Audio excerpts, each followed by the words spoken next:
Bueno, el día de hoy vamos a tener la lección número 5, que trata sobre la revelación de Dios.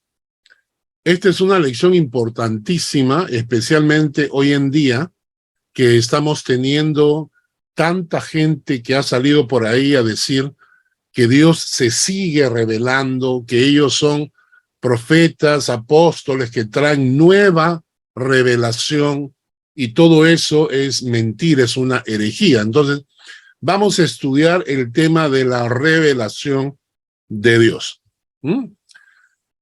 Job capítulo 11, versículo 7. ¿Descubrirás tú los secretos de Dios? ¿Llegarás tú a la perfección del Todopoderoso? Zofar era uno de los 3 amigos de Job. Ustedes saben que Job, cuando empieza su prueba, su tiempo de prueba, al principio él reacciona bien. Capítulo 1 y capítulo 2 de Job, se ve a Job como un hombre que realmente tenía convicciones firmes y que no estaba dispuesto a ceder a pesar de las pruebas. Pero a partir del capítulo 3, Job va mostrando que su paciencia se le va acabando.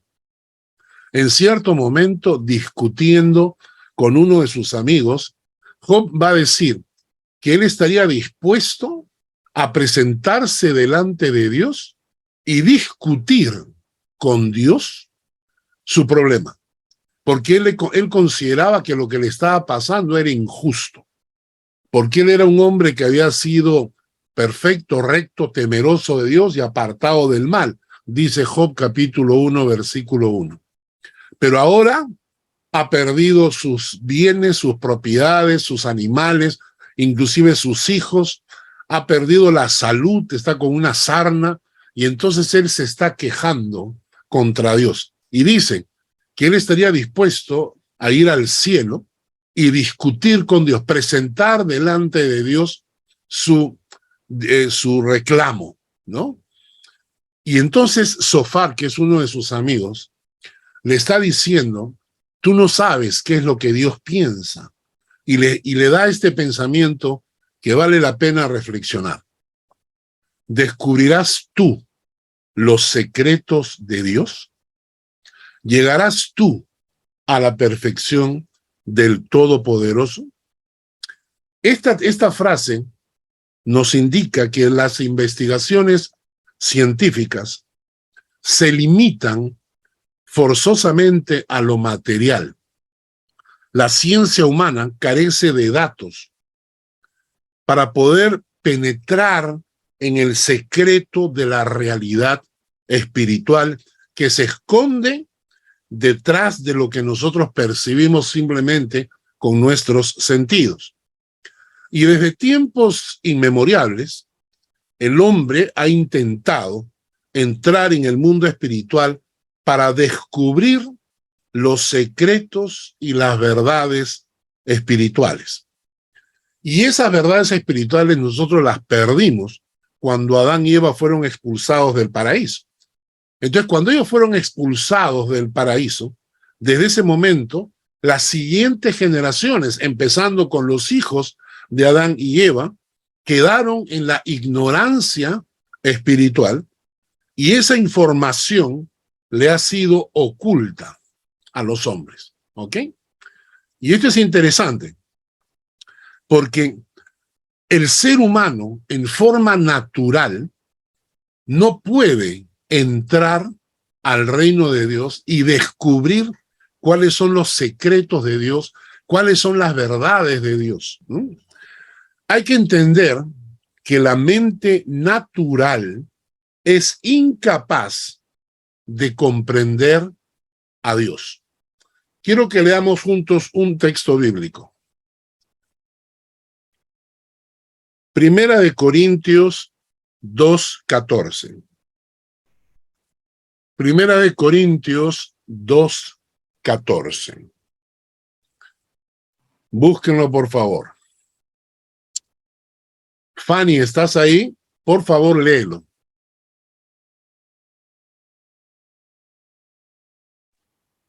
Que abra su Sí, micrófono. momento.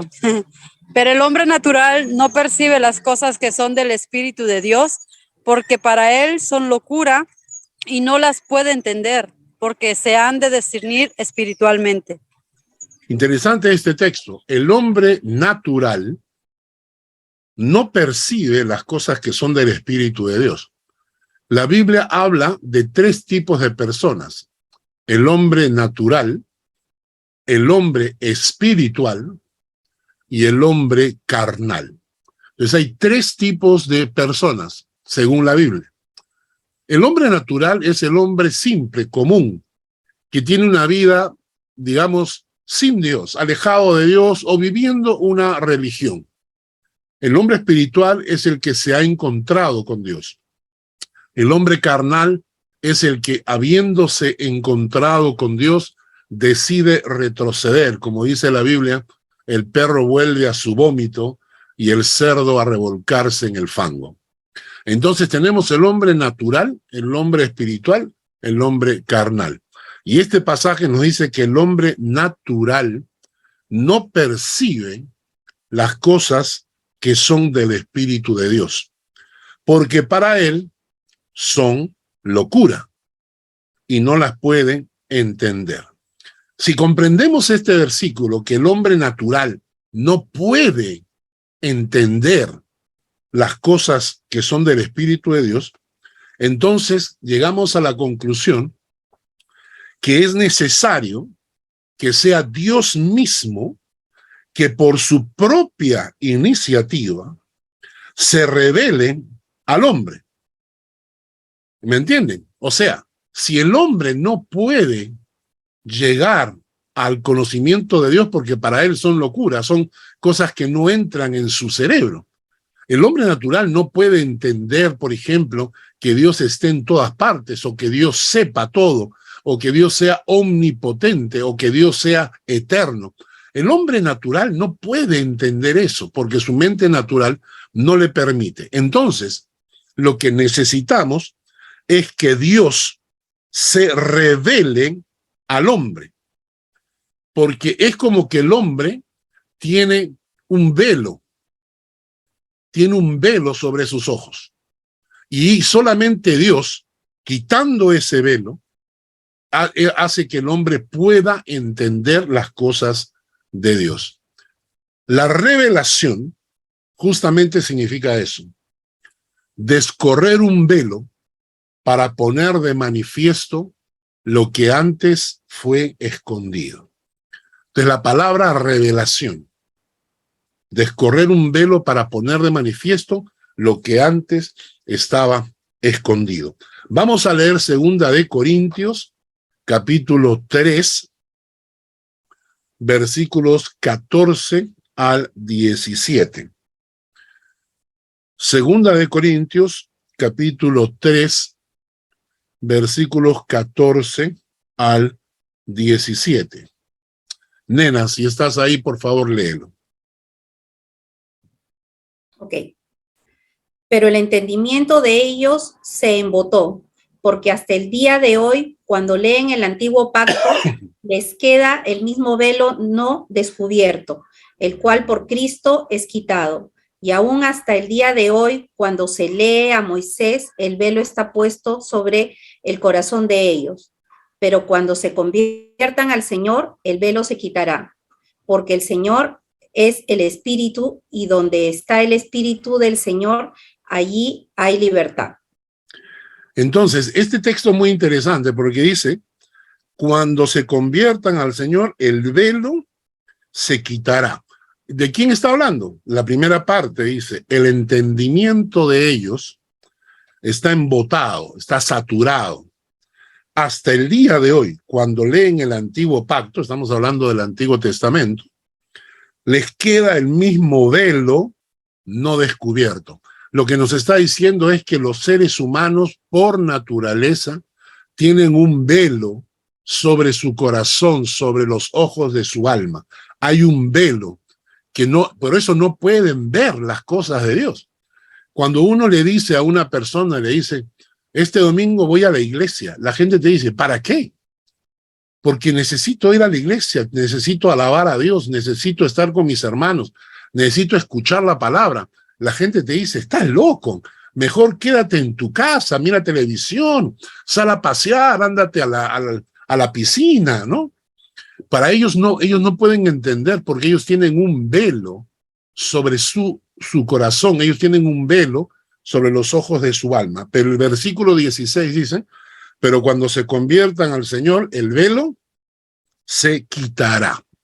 Y por eso, porque los hombres naturales no pueden entender las cosas de Dios, no pueden entender las cosas del Espíritu de Dios, y porque los hombres naturales tienen un velo sobre su corazón, es que el hombre no tiene ni idea de lo que ocurre en el mundo de los espíritus.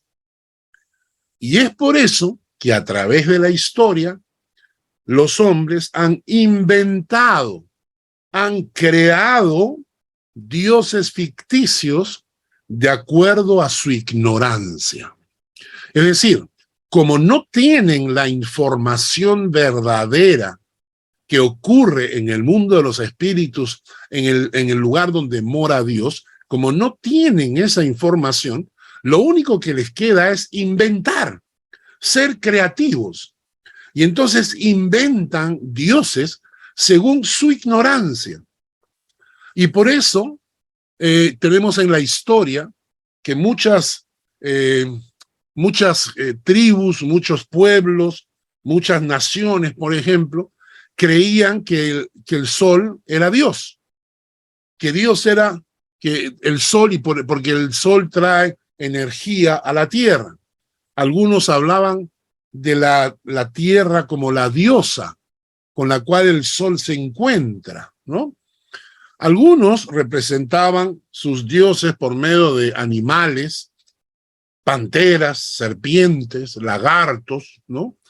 O, por ejemplo, lo que pasó en Grecia, y ellos fueron los expertos en este invento de dioses humanizados.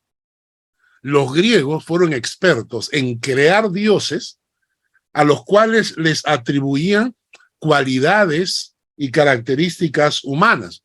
Si nosotros buscamos, ustedes ven ahí, por ejemplo, Hera era la diosa de la familia. Deméter era el dios de la agricultura. Hestia era la diosa del hogar. Zeus, el dios del rayo. Poseidón, el dios del mar.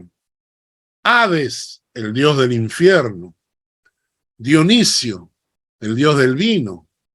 Hermes, el dios del comercio. Afrodita, la diosa del amor, etcétera, etcétera, etcétera. En otras palabras, los griegos inventaban dioses y les atribuían cualidades humanas para sentirse representados, ¿no? Ahora, lo interesante, yo no sé si ustedes saben esto, pero actualmente en la India, el hinduismo actualmente en la India tiene 350,000 dioses. Aunque ustedes no lo crean, estamos en el año 2022 y hoy en día en la India, en la religión hindú, tienen 350,000 dioses, tienen un dios para cada cosa, ¿no? Y todo esto es producto de la ignorancia espiritual. La ignorancia espiritual de las cosas de Dios. Es decir, como el hombre no tiene la información divina, entonces inventa, crea dioses según lo que ellos quieren creer, que se acomode a sus necesidades. Por eso, por esa ignorancia bíblica, es que Dios dice en Éxodo 23. Éxodo 23. Carlitos Guerrero, por favor, léelo. Éxodo 23. ¿Un toque? ¿Ah? Un toque. Ya. Éxodo 23. 23. Ya, dice. No tendrás dioses ajenos delante de mí. Claro, de arranque Dios le está diciendo a la gente que no deben tener dioses ajenos porque son dioses inventados, porque no existen. Esto es importante. Jeremías, capítulo 16, versículo 19 al 21. Jeremías 16, 19 al 21. Carlitos, tú otra vez. ¿Un toque? Jeremías 16, versículo 19 al 21. 16, 16.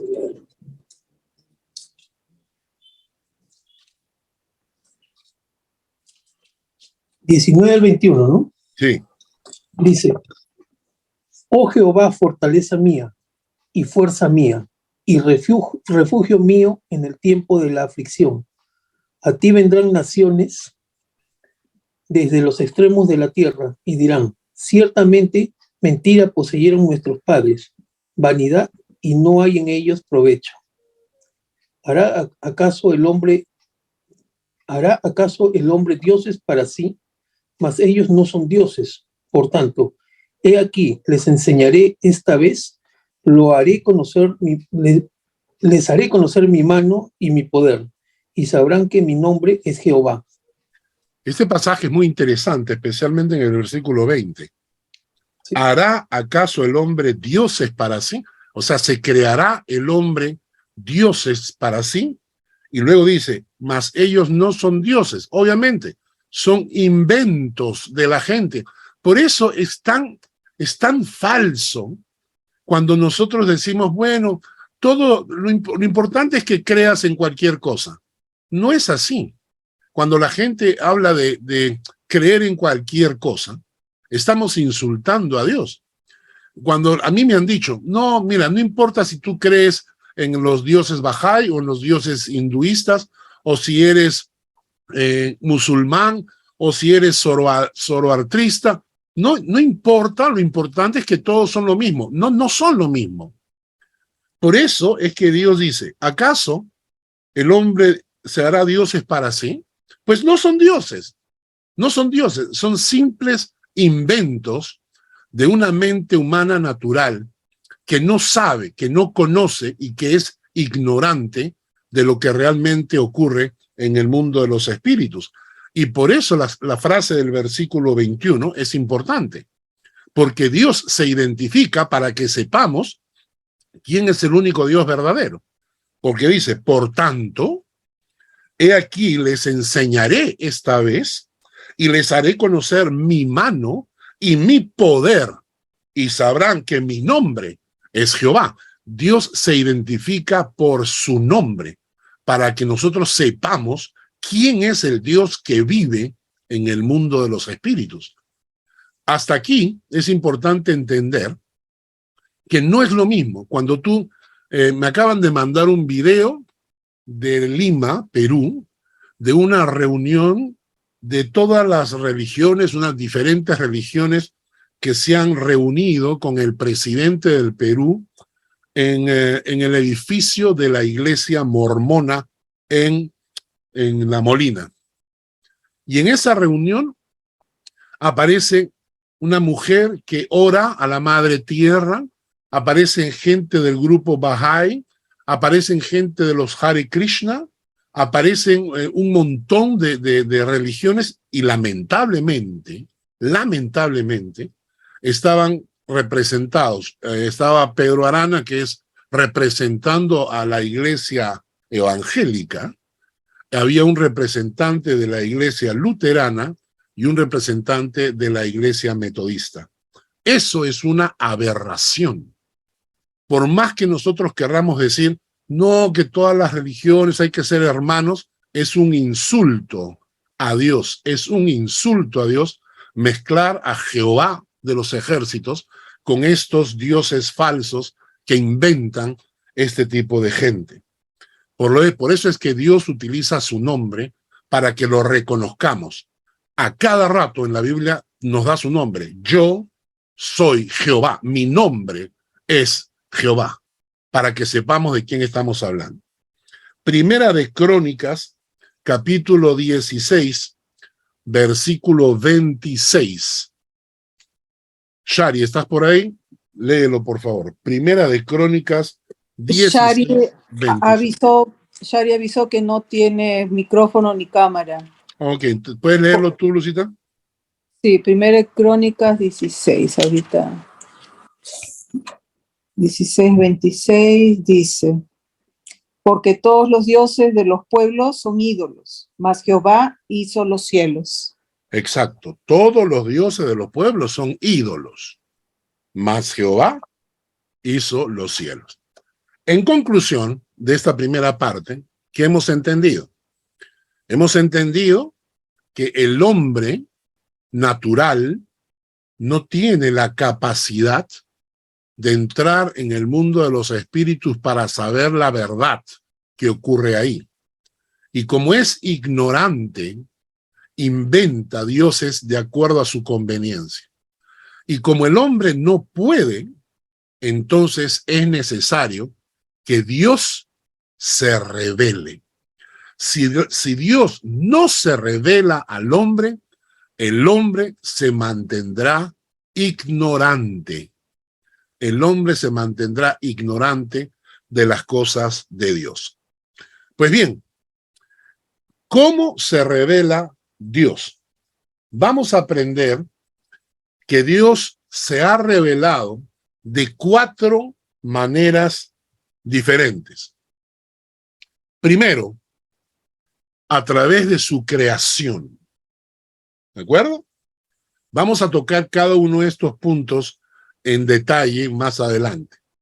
Pero en primer lugar es a través de su creación, del mundo que nos rodea, del espacio sideral, de los millones de estrellas, de las aves, de la naturaleza, de las plantas, de los mares.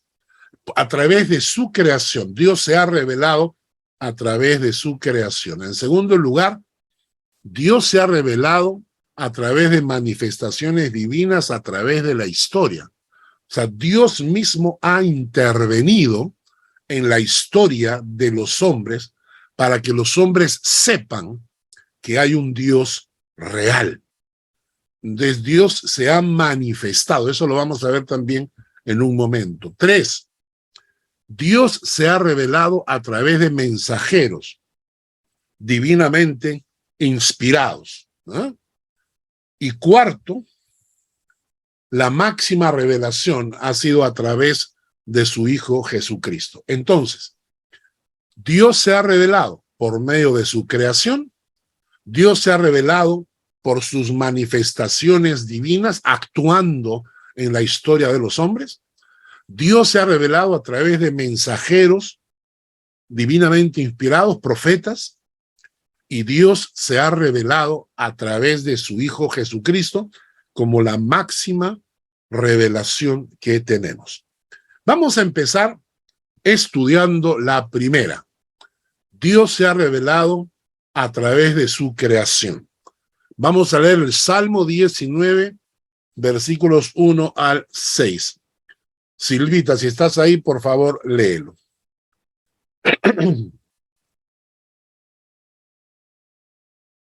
Ya, sí, Salmo 119, 1.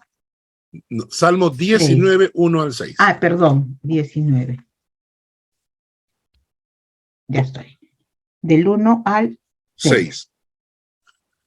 Los cielos cuentan la gloria de Dios y el firmamento anuncia la obra de sus manos. Un día emite palabra al otro día y la noche a la otra noche declara sabiduría. No hay lenguaje ni palabra ni es oído su voz. Por toda la tierra salió su voz y hasta el extremo del mundo sus palabras. En ellas puso tabernáculo para el sol y éste como esposo sale de su tálamo. Se alegra cual gigante para correr el camino. De un extremo de los cielos es su salida y en el curso hasta el término de ellos, y nada hay que se esconda de su calor. Este pasaje es precioso, ¿verdad? Los cielos cuentan la gloria de Dios y el firmamento anuncia la obra de sus manos. El otro pasaje que nos habla de esto es Romanos capítulo 1, versículo 20. Romanos 1, 20. Mónica, ¿estás ahí?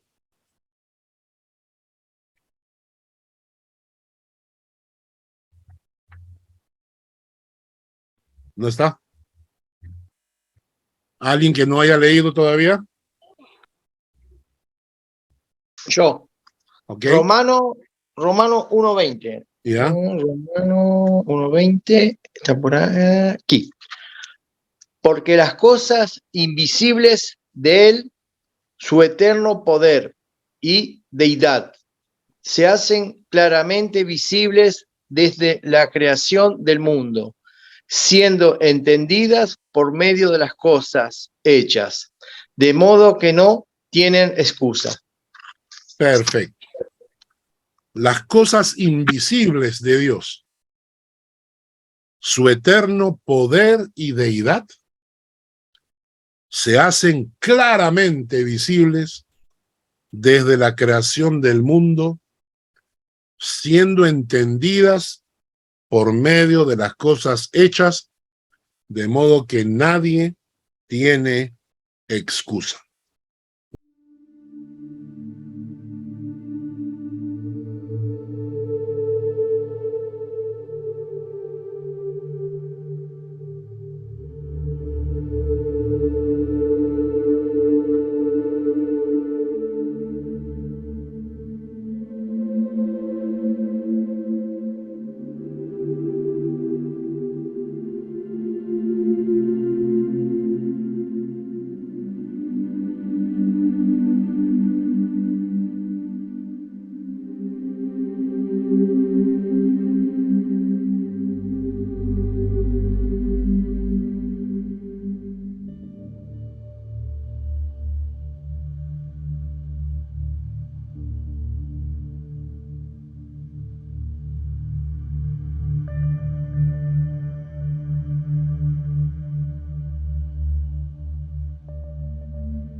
¿Qué pasaje, qué película bonita?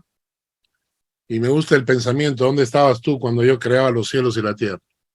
Ahora, este pasaje de Romanos que acabamos de leer, Romanos 1:20, nos dice que las cosas invisibles de él, su eterno poder y deidad, se hacen claramente visibles desde la creación del mundo. O sea, a través de la creación podemos entender la eternidad, eterno, el poder, la omnipotencia, y la deidad, la divinidad de Dios. Es decir, a través de la naturaleza podemos entender que hay un Dios eterno que estaba antes de la creación para poder crearla. Dios tiene que ser eterno. Y entonces, cuando la gente te dice, yo creo en el Big Bang, y tú le preguntas, ¿y qué había antes del Big Bang? Entonces te contestan, la nada. Quiere decir que de la nada salió todo solito. Esa es una respuesta absurda, es ridícula. Antes de la creación tiene que haber estado un Dios que no era creado. Es la lógica, tienes que ser simple e inteligente para darte cuenta de que la eternidad es necesaria en Dios. Por eso el pasaje de Romanos dice que las cosas invisibles de él, su eterno poder y deidad, su eternidad, también su poder, porque Dios tiene que tener el poder para haber creado tremendo universo, y que nosotros que somos polvo en la Tierra, no vamos a ver jamás. Hay galaxias que están completamente tan alejadas de nuestro planeta que nunca en nuestras vidas podremos ver lo que hay ahí. La potencia de Dios tiene que ser tan grande que pudo haber creado un universo de este tamaño. Ahora, esto es importante. ¿Y saben por qué? Porque se conoce como la ley de causa y efecto. Es decir, si yo voy por la calle, me encuentro contigo y tengo toda la cara con un moretón en la cara, y tú me preguntas, ¿qué te pasó? Y yo te digo, me choqué con una mosca. Tú te vas a matar de risa porque una mosca no puede producir tremendo hematoma en mi cara. Esto se conoce como la ley causa y efecto. La causa tiene que ser suficientemente grande y suficientemente fuerte para producir un efecto de esa magnitud. ¿Qué quiere decir esto? Que Dios es tan poderoso,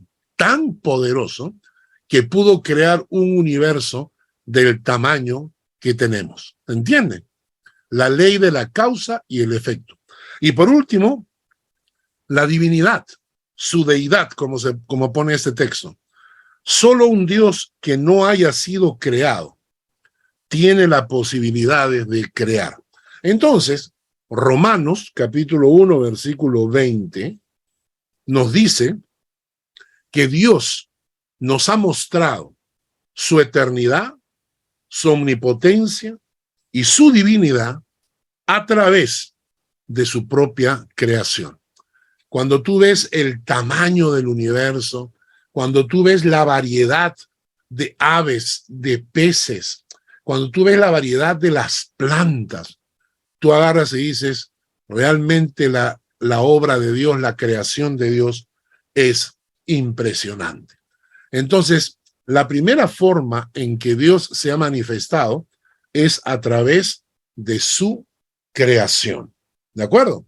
Ahora, hay que entender qué pasó, porque Dios se manifestó y se manifiesta a través de su creación, y dice, el mismo texto que estamos leyendo, dice que su eterno poder y deidad se hacen claramente visibles desde la creación del mundo, siendo entendidos por medio de las cosas hechas, de modo que no tiene excusa, nadie tiene excusa, porque cuando tú ves la naturaleza, es lógico, es absolutamente lógico que detrás de la naturaleza hay alguien que está ordenando, alguien que está dándole un orden a este universo, ¿no?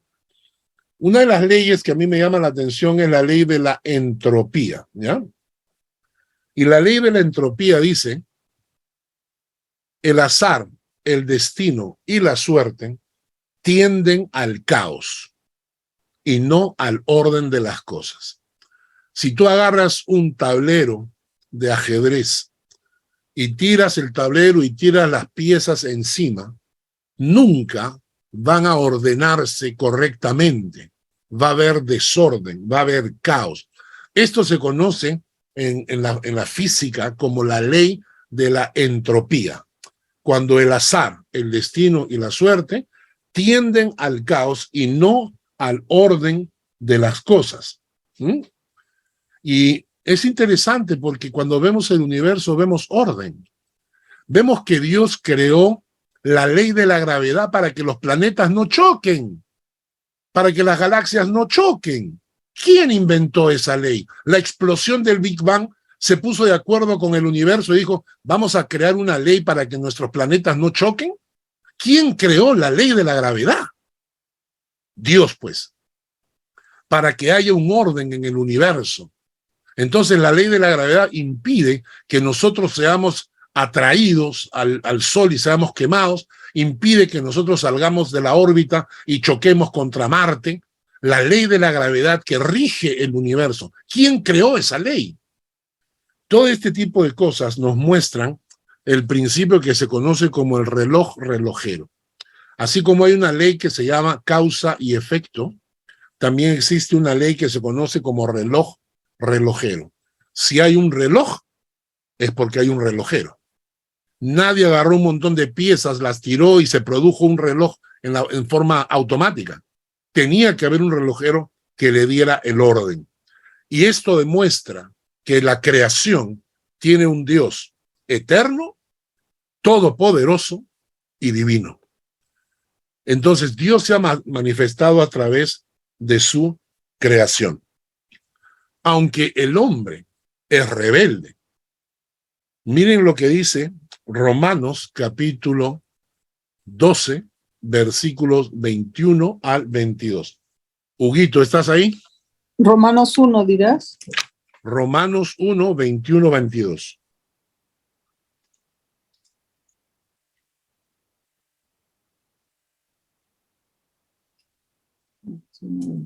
Espera un segundito. Ya. Romanos 1. 1, 21 al 22. Pues habiendo conocido a Dios, no le glorificaron como a Dios, ni le dieron gracias, sino que se envanecieron en sus razonamientos, y su necio corazón fue entenebrecido. Profesado ser sabio, se hicieron necios. Correcto. Aunque Dios se ha revelado a través de su naturaleza, el hombre cayó en la necedad de creerse sabio, se envaneció en sus razonamientos. El hombre, que es un polvo en el universo, se creyó más sabio que Dios, se creyó con capacidad de negar la existencia de Dios. Por eso la Biblia dice que el que dice que no hay Dios es un pobre necio. Es interesante. No dice, como la gente cree hoy en día, porque la gente hoy en día cree que cuando dice soy ateo, wow, eres superado, eres una persona progresista, eres muy inteligente cuando dices que no crees en Dios. La Biblia dice que el que dice que Dios no existe es un necio, porque la naturaleza habla por la creación de Dios. En primer lugar, el hombre cayó en la necedad por creerse más sabio y más inteligente que Dios. Su necio corazón fue entenebrecido. El corazón de los hombres se cayó en las tinieblas. Su corazón fue entenebrecido. Y profesaron ser sabios, pero en realidad se volvieron necios, ¿no? Y en segundo lugar, no solamente se volvieron necios, sino Romanos capítulo 1, versículos 24 al 32. Romanos capítulo 1, versículos 24 al 32. ¿Alguien que no haya leído? Yo, pastor, buenas noches. Ya, lee por favor, Carlitos. Por lo cual también Dios los entregó a la inmundicia en las concupiscencias de sus corazones, de modo que deshonraron entre sí sus propios cuerpos, ya que cambiaron la verdad de Dios por la mentira, honrando y dando culto a las criaturas antes que al Creador, el cual es bendito por los siglos. Amén. Por esto, Dios los entregó a pasiones vergonzosas, pues aún sus mujeres cambiaron el uso natural por el que es contra naturaleza. Y de igual modo, también los hombres, dejando el uso natural de la mujer, se encendieron en su lascivia unos con otros, cometiendo hechos vergonzosos hombres con hombres y recibiendo en sí mismo la retribución debida a su extravío. Y como ellos no aprobaron tener en cuenta a Dios, Dios los entregó a una mente reprobada para hacer cosas que no convienen, estando atestados de toda injusticia, fornicación, perversidad, avaricia, maldad, llenos de envidia, homicidios, contiendas, engaños y malignidades, murmuradores, detractores, aborrecedores de Dios, injuriosos, soberbios, altivos, inventores de males, desobedientes a los padres, necios, desleales, sin afecto natural, implacables, sin misericordia, quienes habiendo entendido el juicio de Dios, que los que practican tales cosas son dignos de muerte, no solo las hacen, sino que también se complacen con los que las practican. Entonces, aunque Dios se ha revelado a través de su creación y que la creación de Dios nos muestra las cosas invisibles de Él, que son su eternidad, su todopoder y su divinidad, el hombre decidió por soberbia darle la espalda a Dios, se envanecieron en sus razonamientos, su necio corazón fue entenebrecido y profesando ser sabios se hicieron necios. Y al hacer eso, le dieron la espalda a Dios y por lo tanto cayeron en la degradación moral en la cual estamos en este momento. Porque Dios los soltó, ¿no? Dios los entregó a su inmundicia. Dios los entregó a sus pasiones vergonzosas, pues aún sus mujeres cambiaron el uso natural por el que es contra naturaleza, y de igual modo también los hombres, dejando el uso natural de la mujer, se encendieron en su lascivia unos con otros. Lo que está pasando hoy en día con la comunidad LGTBIQ, toda esa gente, ellos creen que es progresivo, ellos creen que estamos, y todas las autoridades y los gobiernos creen que nosotros estamos, que hay que llegar a una identidad de género y respetar la identidad. Bueno, a la luz de la Biblia, son pasiones vergonzosas en las cuales han caído porque Dios los soltó, los entregó a la inmundicia, ¿no es cierto? ¿Producto de qué? De decidir vivir lejos de Dios. Muy bien. Ahora, un punto importante. Y esto es una cosa interesante.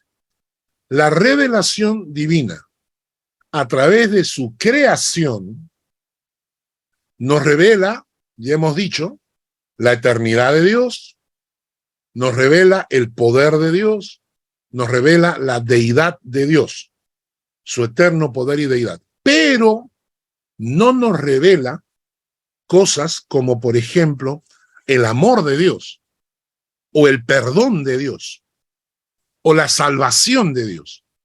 La creación no nos revela eso.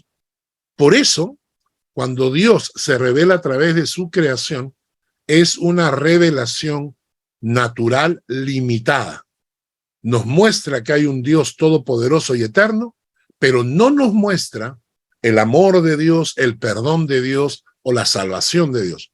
Por eso Dios tiene que revelarse de otras maneras. La segunda es las manifestaciones divinas a través de la historia. Dios se ha ido revelando a través de la historia. Dios ha ido participando activamente a través de la historia para que su pueblo sepa que Él es un Dios real. No vamos a leer toda la porción, se los voy a dejar para que lo lean ustedes en casa, pero en Génesis capítulo 22, versículos 9 al 18, conocemos la historia. Abraham ha sido llamado para una gran tarea, pero Dios tiene que probar el amor de Abraham. Y entonces le ha prometido a él un hijo, y el único hijo que le había nacido era de la sierva, por un error que hizo Abraham. Pero luego, cuando le nace el verdadero, Isaac, Dios lo va a poner a prueba y le va a decir: Abraham, sacrifícame a tu único hijo. Esto, yo les digo, cuando yo tuve a mis hijos, yo entendí por primera vez lo que Dios le estaba pidiendo a Abraham. Lo que le estaba pidiendo a Abraham, Dios a Abraham, era una renuncia absoluta que escapa a mi mente. Si Dios me hubiera pedido a mí una cosa parecida, yo les digo, yo hubiera discutido con Dios hasta morir. Yo hubiera discutido con Dios. Pero Abraham tenía tanta pasión y amor por el Señor, que dice el texto que estaba seguro que Dios tenía la posibilidad de retornárselo, que Dios tenía la posibilidad de resucitarlo. Y por eso Abraham va a sacrificar a su propio hijo. La escena es fuerte, ¿no? Porque en el camino Isaac le pregunta al padre: Padre, tenemos acá la leña para el sacrificio, pero ¿dónde está el sacrificio? Y Abraham le dice: Dios se proveerá de un sacrificio. Cuando llegan en ese momento, cuando ya está listo para sacrificar a su hijo, se le aparece el ángel de Jehová. Y hoy es interesante, Dios mismo se le aparece y le dice: no, Abraham, no, ya no lo hagas, porque he visto que tu corazón me ama, ¿no? Y dice, en el texto voy a leerles el pasaje: no extiendas tu mano sobre el muchacho, ni le hagas nada, porque ya conozco que temes a Dios y no me rehusaste tu hijo, tu único. No extiendas tu mano. Aunque la escena cuando Dios le pide a Abraham el sacrificio, para nosotros nos parece salvaje, en realidad, imagínense lo que está ocurriendo cuando Dios le dice: Abraham, detente. Dios sabía que lo iba a hacer. Dios iba a detener la mano de Isaac si es que él estaba dispuesto a sacrificar a su propio hijo. Y entonces Dios le dice: no lo hagas. No extiendas tu mano sobre el muchacho, ni le hagas nada, porque ya conozco que temes a Dios. Abraham no tenía una Biblia. Abraham en el tiempo de Abraham no existía el Antiguo Testamento. Y entonces las manifestaciones de Dios eran la forma en que Dios se comunicaba con sus hijos, con su pueblo. Otra historia que conocemos todos es la de Moisés en la zarza ardiendo, ¿no? Y cómo Moisés en el campo, ahí en el desierto, ve esa zarza ardiendo y entonces dice: ¿por qué no se consume la zarza? Con el calor se incendia, pero se consume. En este momento no se consume. ¿Qué es lo que pasa? Y entonces Moisés se acerca a la zarza y dice el texto: se le apareció el ángel de Jehová en una llama de fuego en medio de una zarza. Él miró y vio que la zarza ardía en fuego y la zarza no se consumía. Entonces Moisés dijo: iré yo ahora y veré esta grande visión, ¿por qué causa la zarza no se quema? Viendo Jehová que él iba a ver, lo llamó Dios de en medio de la zarza y le dijo: Moisés, Moisés. Y él respondió: heme aquí. Y le dijo: no te acerques, quita tu calzado de tus pies, porque el lugar en que tú estás, tierra santa es. nuevamente Dios manifestándose activamente, participando de las vidas de su pueblo. Manifestaciones divinas a través de la historia. Y lo interesante es que Dios va enseñándoles cosas durante estas manifestaciones. Tenemos otra. La historia, por ejemplo, Josué y el príncipe de los ejércitos de Jehová. Dice el texto que Josué estaba cerca de Jericó y estaban listos para entrar a Jericó, y cuando una noche ve y dice, alzó sus ojos y vio un varón que estaba delante de él, una manifestación divina, y tenía una espada desenvainada en su mano. Y Josué, yendo hacia él, le dijo, ¿eres tú de los nuestros o de nuestros enemigos? Y él respondió, no, mas como príncipe del ejército de Jehová he venido ahora. Entonces Josué, postrándose sobre su rostro en tierra, le adoró, porque era Dios, y le dijo, ¿qué dice mi señor a su siervo? Y el príncipe del ejército de Jehová respondió a Josué, quita el calzado de tus pies, porque el lugar donde estás es santo. Qué interesante, porque podría seguir contándoles historias de que cómo Dios se iba manifestando a todas estas personas a través de la historia, Dios interviniendo en la historia de su pueblo. Con Abraham le enseñó que Dios debía ser el primero, no había nada que debíamos retener cuando Dios nos pide. Con Moisés, quita el calzado de tus pies porque el lugar que pisas es santo, la santidad de Dios. Con Josué, yo peleo tus batallas, estoy acá como príncipe del ejército de Jehová.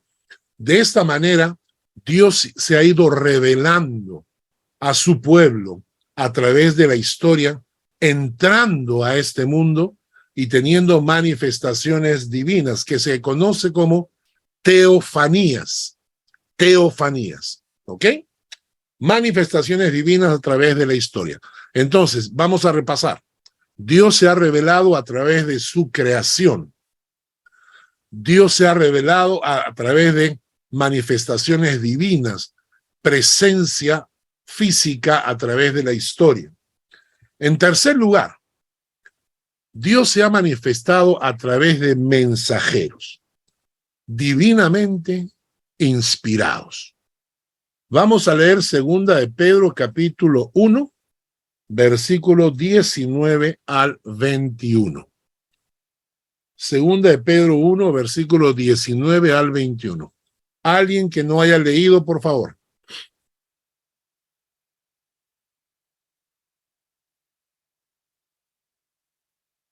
¿Ya?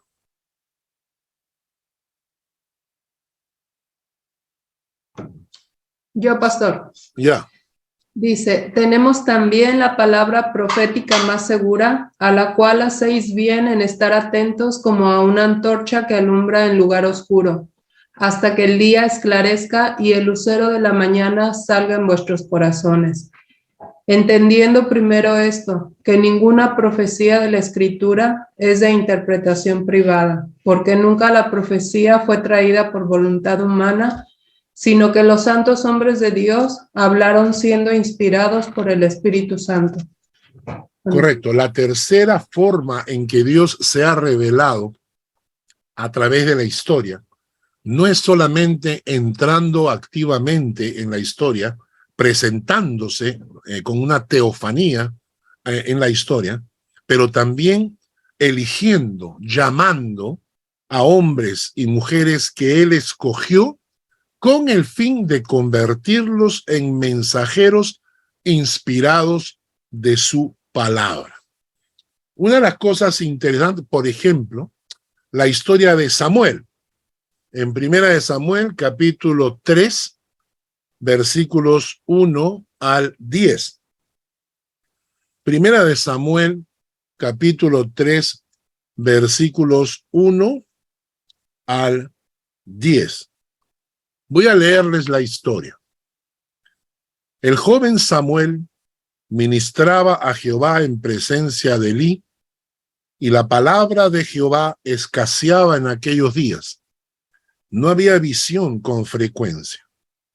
Aconteció un día que estando Elí acostado en su aposento, cuando sus ojos comenzaban a oscurecerse, de modo que no podía ver, Samuel, jovencito, estaba durmiendo en el templo de Jehová, donde estaba el arca de Dios, y antes que la lámpara de Dios fuese apagada, Jehová llamó a Samuel. Y él respondió, heme aquí. Y corriendo luego a Elí, dijo, heme aquí, ¿para qué me llamaste? Y Elí, que era el sacerdote, le dijo, yo no te he llamado, vuelve y acuéstate. Y él volvió y se acostó. Y Jehová volvió a llamar otra vez a Samuel. Y levantándose Samuel, vino a Elí y le dijo, heme aquí, ¿para qué me has llamado? Y Elí le contesta, hijo mío, yo no te he llamado, vuelve y acuéstate. Y Samuel no había conocido aún a Jehová, ni la palabra de Jehová le había sido revelada. Jehová pues llamó la tercera vez a Samuel, y él se levantó y vino a Elí y le dijo, heme aquí, ¿para qué me has llamado? Entonces entendió Elí que Jehová llamaba al joven. Y entonces Elí le dijo a Samuel, anda, acuéstate, y si te llamare, dirás, habla Jehová porque tu siervo oye. Así se fue Samuel y se acostó en su lugar.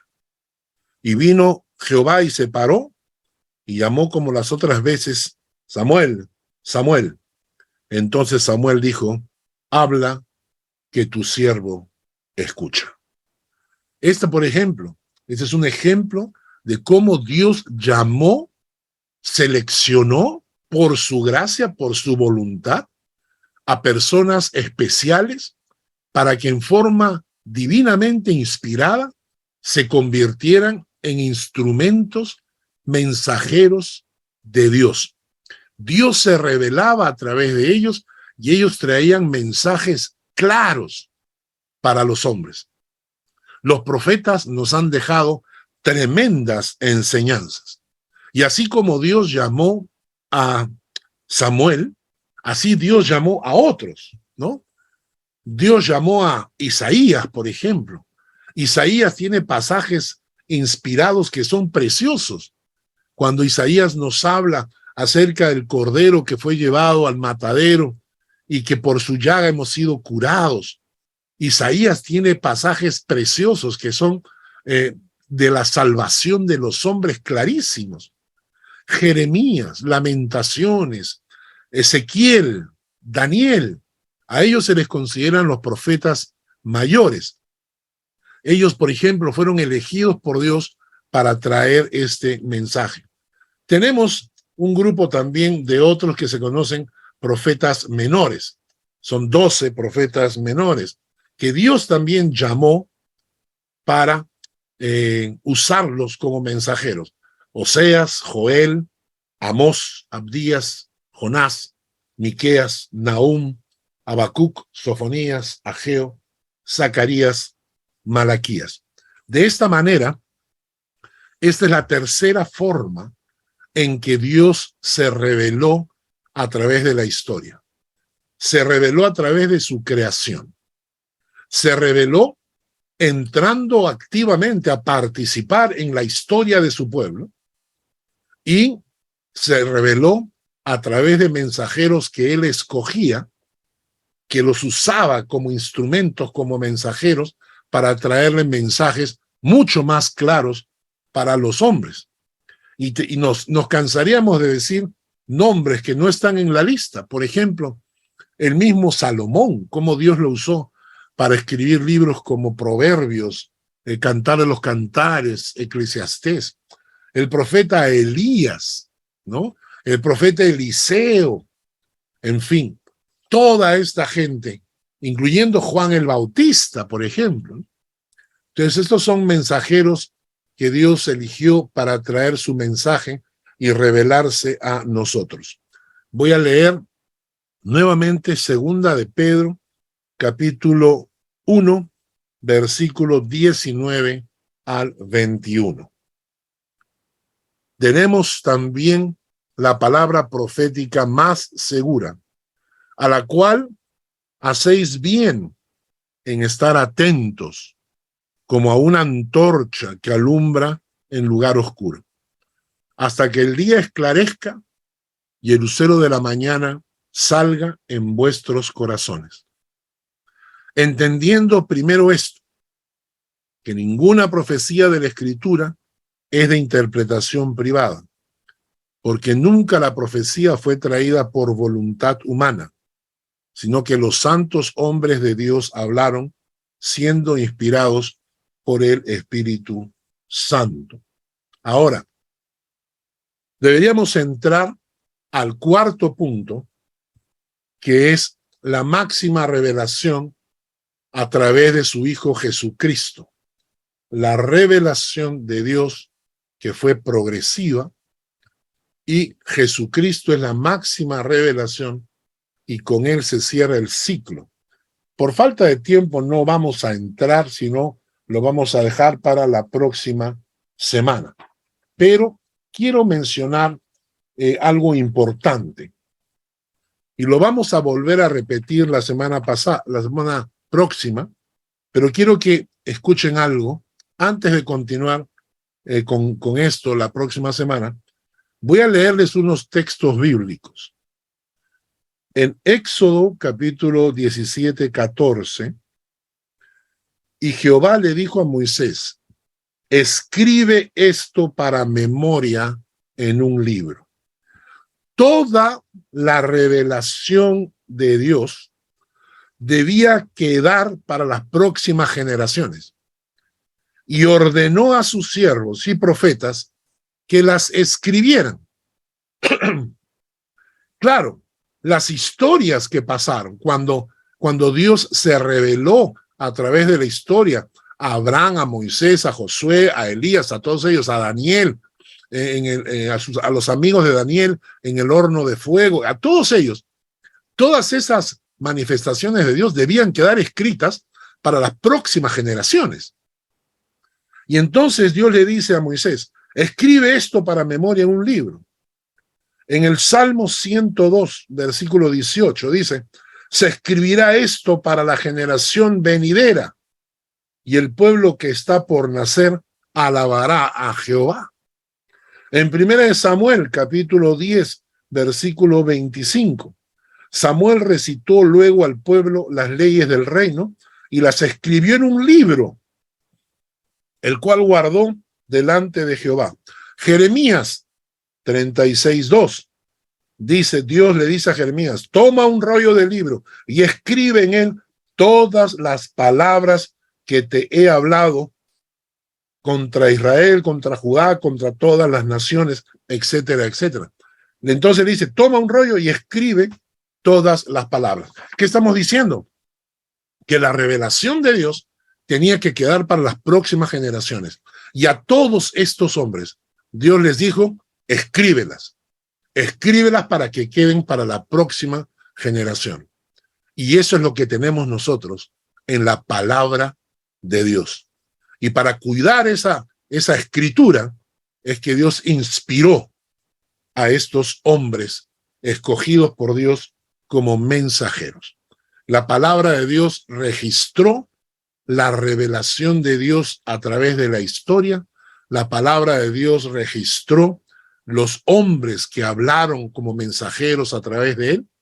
Y la próxima semana también vamos a ver que la palabra de Dios registró la máxima revelación que fue a través de su Hijo Jesucristo. Esto lo vamos a ver la próxima semana. ¿De acuerdo? El Señor te bendiga y te guarde. El Señor haga resplandecer su rostro sobre ti y tenga de ti misericordia. El Señor alce sobre ti su rostro y ponga en ti paz.